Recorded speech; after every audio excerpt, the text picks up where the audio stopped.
दृश्य एक हलचल भरे शहर के पार्क में खुलता है, जहां लोग धूप वाले दिन का आनंद ले रहे हैं। शर्ती बंदरों का एक झुंड, जिसका नेता मैक्स नाम का एक चतुर बंदर है, पास के पेड़ों पर रहता है। मैक्स और उसके गिरोह ने पार्क में अनजान लोगों से टोपियां छीनकर कुछ मौजमस्ती करने का फैसला किया। मैक्स चमकीली टोपी पहने एक आदमी को देखता है और अपनी टीम को संकेत देता है।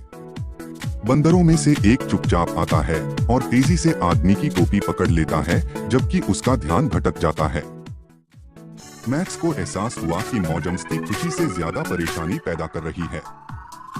मैक्स ने चोरी हुई सभी टोपियां लौटाकर और लोगों से माफी मांगकर सुधार करने का फैसला किया। लोग मैक्स और उसके सच्चे दोस्तों से खुश हैं और बंदरों को पार्क गेम में शामिल होने के लिए कहते हैं।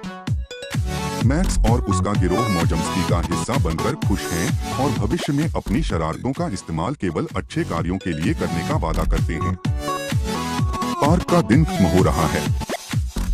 For more amazing videos subscribe my channel.